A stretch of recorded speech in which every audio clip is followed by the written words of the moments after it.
Assalamu alaikum. Okay, in this video we'll be doing ETT tube insertion, which is your endotracheal tube insertion.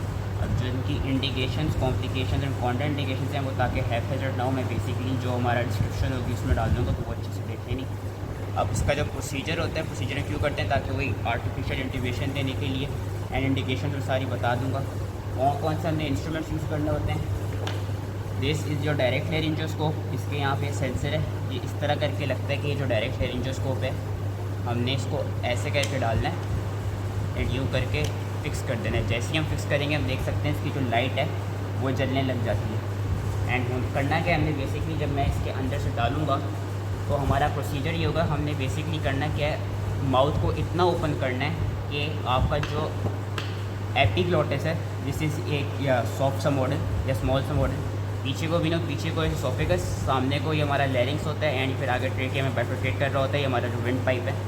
तो हमने करना कि अगर हम इस तरह देखें, हमने जो अपनी ईटीटी की ट्यूब है, दिस इज़ अवर ईटीटी की ट्यूब, हमने उसको एसोफेगस के अंदर डालना है, यहाँ पे डालना है। हमने उसको पीछे की तरफ नहीं डालना, वरना वो पीछे भी स्टमक की तरफ चली जाएगी। तो हमने करना क्या, हमने उसको डालना है ऐसे कि वो जब डले, अब जो कि अभी मैं यहाँ से भी करके दिखा दूँगा दूसरे व्यू से, उसको हमने इस तरह अपना एसोफेगस कह रहा हूँ, सॉरी, एपिग्लोटिस के पास से जाना है, अंदर को जाना है और जाके फिर हमने ट्रेकिया के अंदर डाल देनी एंड देन हम इसको अम्बू बैग के थ्रू यहाँ पे ऑक्सीजन देते हैं। उसका प्रोसीजर यही होता है कि हमने करना क्या है, जो आपका डायरेक्ट लेरिंजोस्कोप है उसको हमने माउथ के राइट साइड से लेके जाना है। This is the right side of the patient. Right side से लेके थोड़ा लेफ्ट करना है। यू कैन सी कि इसमें ऑब्वियसली डैमेज के चांसेस होते हैं, जो हमारे माउथ के स्ट्रक्चर्स होते हैं, टीथ हो गए, टंग हो गई, उन सब का डैमेज के इसमें चांसेस होते हैं। यूँ करके हमने लेके जाना है, उसको खोलना है।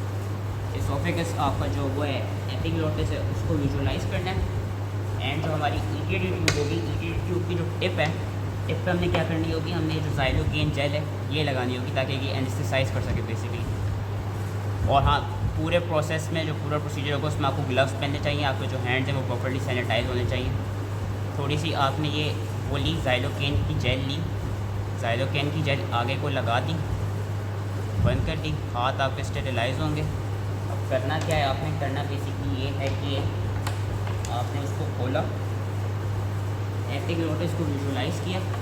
विजुलाइज़ करने के बाद जो हमारी ईटीटी की ट्यूब है उसको हमने वही एपिग्लोटिस की तरफ को डालना है, ऊपर को इतना करके डाल देना है। लेरिंजोस्कोप को निकालना है, लेरिंजोस्कोप को ऐसे करके बंद कर देना है, ये इसकी लाइट भी निकल आएगी। एंड हमने करना क्या है, हमने अपनी ये जो 5 मिलीलीटर की सिरिंज है उससे इस वाली जगह से एयर को फ्लश करना है, एयर डालनी है अंदर को। एयर ली, यहाँ से हमने करना क्या है, 5 ml हमने एयर अंदर डालनी है ताकि जो अंदर हमारा कफ था, बेसिकली ये जो ईटीटी की ट्यूब है इसके अंदर जो कफ था ये कफ इन्फ्लेट हो जाएगा। Now how do we know कि जो हमारी ईटीटी की ट्यूब है वो प्रॉपर जगह पे प्लेस हुई है या नहीं। इवन तो यहाँ तो मैंने प्रॉपर जगह पर डाल दिया। जिस तरह मैं जब अम्बू बैग लगाऊँगा ऑक्सीजन देने के लिए, तो वी कैन सी कि जैसे मैं करूँगा ये हमारी लंग्स जो है ये इन्फ्लेट कर रही हैं एंड वो एक्सहेल हो रही है। लेकिन नॉर्मल पेशेंट में क्या होगा, तब क्योंकि हमें पता है नॉर्मल पेशेंट में तो हमें लंग्स नज़र नहीं आ रही होती, तो वहाँ पे हमने चेस्ट की मूवमेंट देखनी होगी। चेस्ट की मूवमेंट ना मिल रही तो हमने ऑस्कल्टेट करना होगा सारी लंग फील्ड्स पे भी एंड एपिगैस्ट्रिक लेवल पे भी, आपकी स्टमक की फील्ड पे भी, कि कहीं जो आपकी ईटीटी की ट्यूब है वो गलती से स्टमक के लेवल पे नहीं चली गई। अगर वो स्टमक के लेवल पे चली गई होगी, या अगर ऐसा हो कि राइट लंग से हमको ऑस्कल्टेट हो रही है और ब्रेथ साउंड लेफ्ट लंग से नहीं हो रही, उसका ये भी मतलब हो सकता है कि जो हमारी ईटीटी की ट्यूब है वो किसी एक ब्रोंकस के अंदर चली गई है, दूसरे ब्रोंकस के अंदर नहीं गई। जिस तरह यहाँ पे ये राइट वाले के अंदर चली गई, लेफ्ट में नहीं गई। तो वो चीज़ हमने सारी देखनी है। ईटीटी ट्यूब को नॉर्मल जगह पे होना चाहिए, ऑस्कल्टेट करना है। जैसे ही ऑस्कल्टेट हो जाएगा देन हम इसको जो हमारी वो है ईटीटी वो ट्यूब डली है उसको हम आराम से टीप लगा देंगे एंड हम ऑक्सीजन जब भी देना होगा देते रहेंगे। अब मैं इस व्यू से भी दिखा देता हूँ कि हमने डालना किस तरह और डालना किस साइड पर है एपिग्लोटिस। ठीक है, मैं यहाँ से दोबारा प्रोसीजर करके दिखाता हूँ। ये था हमारा डायरेक्ट लेरिंजोस्कोप। इसके लगाने का तरीका यही है, बल्कि ज़्यादा अच्छा व्यू है। डायरेक्ट लेरिंजोस्कोप पे लगाने का तरीका ये कि हमने इसको ऐसे अंदर को डालना है एंड यूँ फिक्स कर देना है। जैसे ही हम फिक्स कर देंगे, हमारी जो टॉर्च है, टॉर्च इसकी जल जाएगी।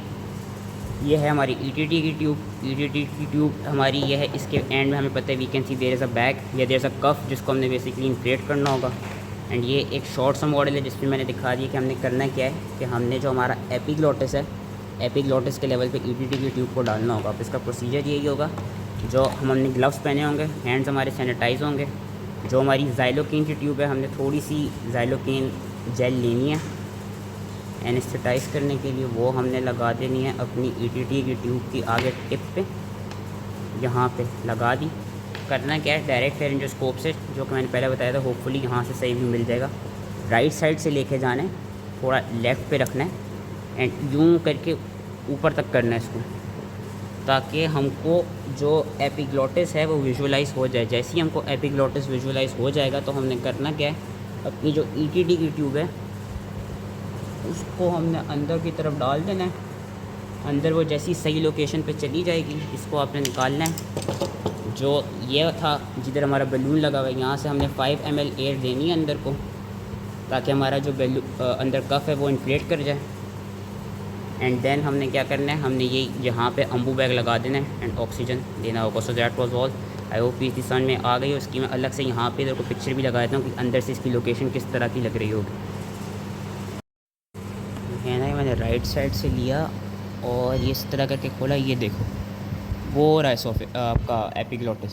वहाँ पे बेसिकली ईटीटी की ट्यूब हमारी डलेगी। यहाँ पे पीछे को नहीं डालनी है, जो पीछे वाली साइड है यहाँ नहीं डालनी, यहाँ से स्टमक में चली जाएगी, इधर एपिग्लोटिस पे डालनी है।